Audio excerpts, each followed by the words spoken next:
C'est une prise de parole qu'on va mener à deux voix avec le camarade du syndicat des cheminots des Arcs, puisque la Fédération des cheminots a appelé en ce 18 juillet aussi devant les préfectures afin de faire respecter le choix des urnes de celles et ceux qui ont voté le 30 juin et le 7 juillet.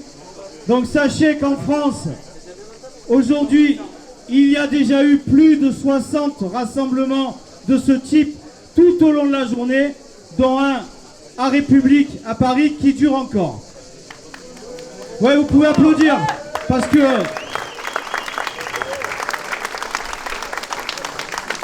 que ça n'est pas commun de se retrouver un 18 juillet devant une préfecture.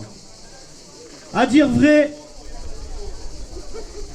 j'ai mis du temps à écrire ces quelques lignes, pas qu'on ne savait quoi dire, mais nous avons dû nous mettre aussi dans une drôle de position d'observateur, parfois d'attente, devant le barnum politique, d'abord orchestré par Macron depuis le 9 juin, et depuis dans des négociations qui nous semblaient interminables.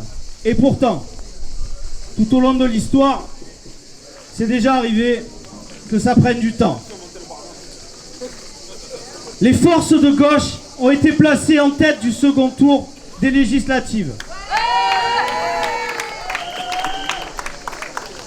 L'attente légitime vis-à-vis des élus du nouveau Front populaire est immense.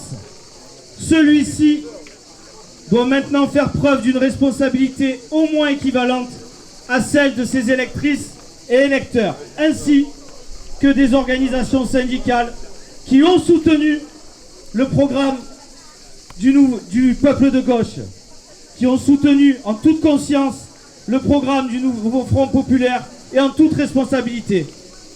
En ce sens, la charge des 4 principales forces constituantes du nouveau Front populaire est sans précédent. Après le second tour, il convient donc d'être à la hauteur des espoirs formulés par ce peuple de gauche. Mais le camp présidentiel n'est pas en reste. Lui qui veut tout changer sans rien changer, jurant être le camp du centre et du bien pour les Français qu'il connaîtrait si bien. Mais aussi, il y a pourtant dans la période des victoires, aussi grâce à la mobilisation syndicale. La première, évidemment, c'est que dimanche 7 juillet, il semble déjà une éternité. Nous avons réussi à éviter le pire. Et c'est un grand ouf de soulagement. On respire un peu, les camarades.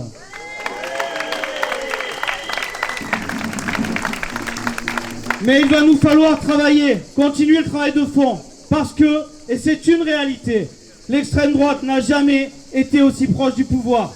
Elle est toujours à l'affût, en embuscade, car elle n'a pas changé.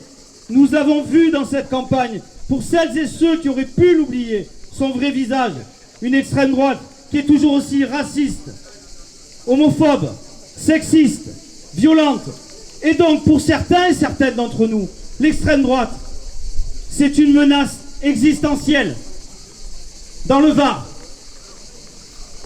nous avons encore 7 députés sur 8 du Rassemblement national. Et après analyse, de grandes menaces pèsent sur les municipales, dans les villes emblématiques du département. Ce n'est pas une fatalité. Nous ne sommes pas obligés d'aller vers là.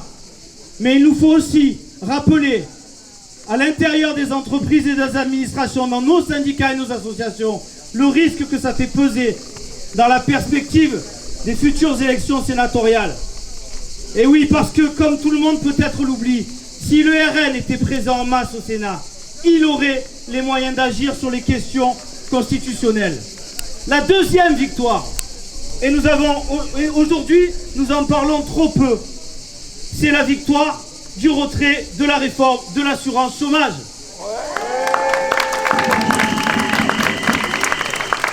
Si cette réforme était passée, cela aurait été une catastrophe pour les plus précaires d'entre nous, et notamment pour les saisonniers.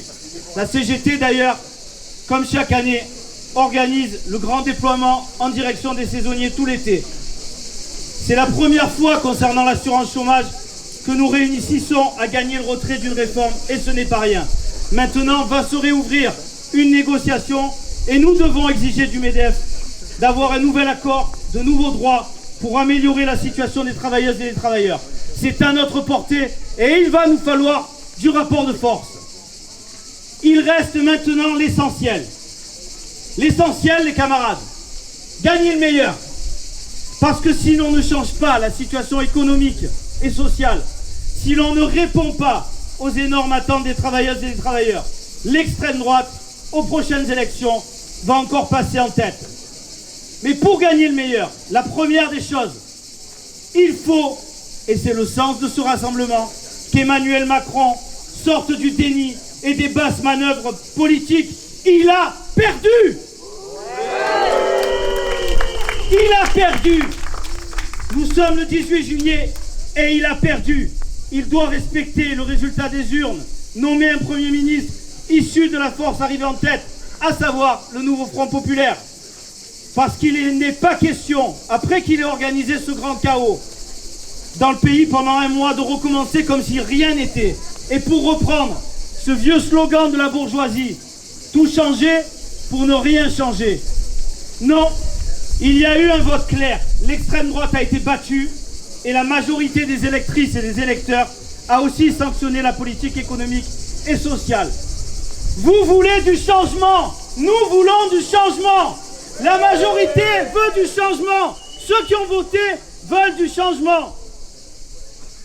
Nous voulons donc un gouvernement qui abroge la réforme des retraites.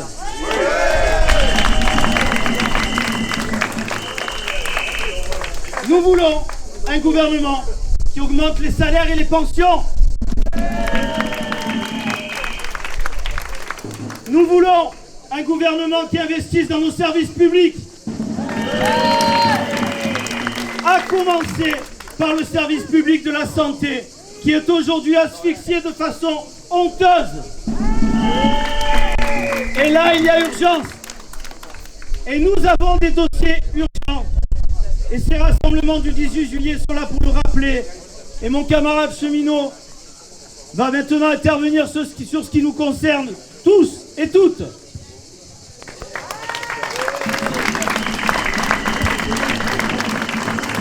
Bonjour mes camarades.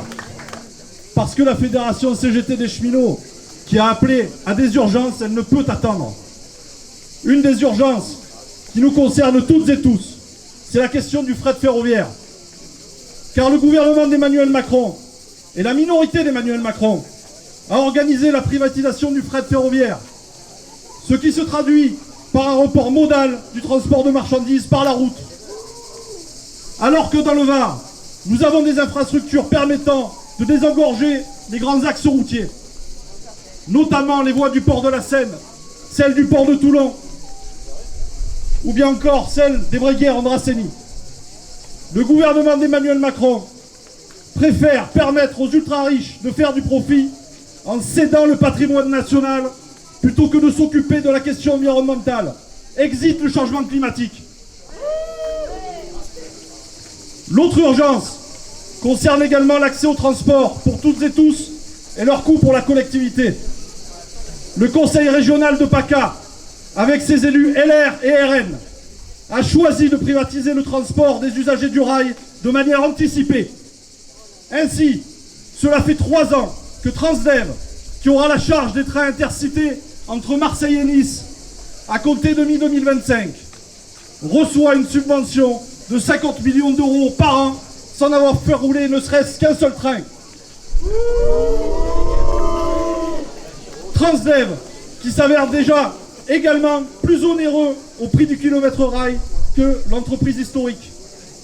Ainsi, la question du prix du billet pourra se poser lorsque les plus précaires ne pourront pas s'acheter un billet leur permettant de se déplacer librement sur la région. Ces choix politiques scandaleux sont réalisés en dépit des travailleurs du rail. En effet, nombreux sont ceux qui démissionnent puisqu'on leur demande de ne plus faire du service public, mais bel et bien de la performance économique. Et tout cela, bien évidemment, en rognant sur leurs conditions de travail, leur santé et leur salaire. pourtant c'est encore possible. Et c'est la raison pour laquelle nous avons besoin d'avoir un gouvernement très rapidement pour mettre un moratoire sur la privatisation du fret ferroviaire et pouvoir relancer notre service public fret ferroviaire.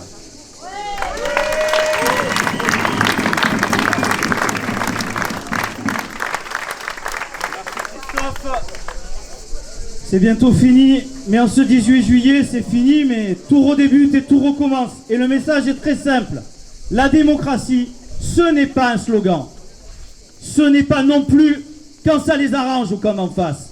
Le président de la République est là pour respecter les institutions et le choix des urnes. Il doit entendre nos exigences sociales. Et donc en cela, en tant qu'organisation syndicale, nous exigeons l'abrogation de la réforme des retraites, je l'ai dit, l'augmentation des salaires, des pensions et des minima sociaux, je l'ai dit, l'égalité professionnelle femmes-hommes. Eh ouais.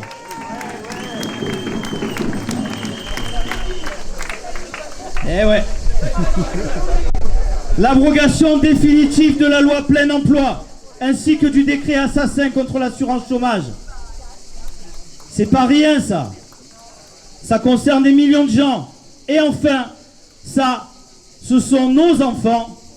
La fin du choc des savoirs et la fin de l'école au service de l'entreprise, servie par un tri social réactionnaire. Il faut que ça se termine.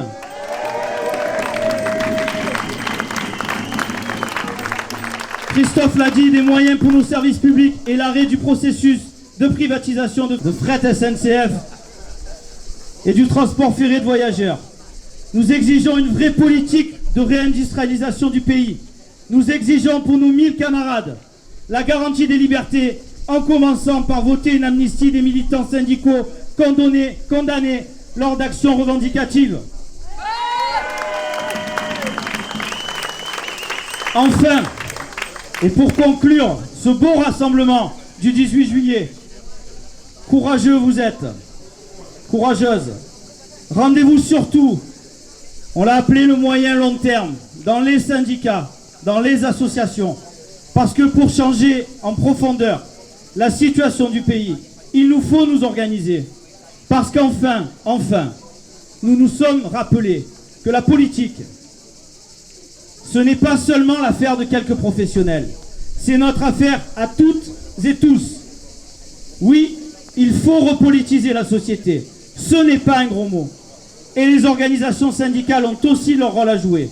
Parce que le mouvement social, c'est nous.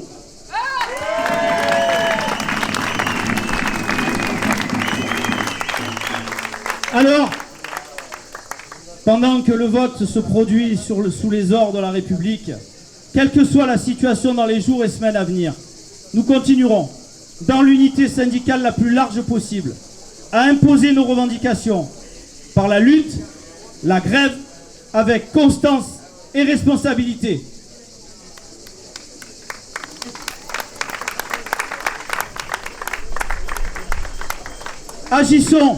Agissons sur nos lieux de travail pour construire, les camarades, une grande rentrée sociale. Merci beaucoup.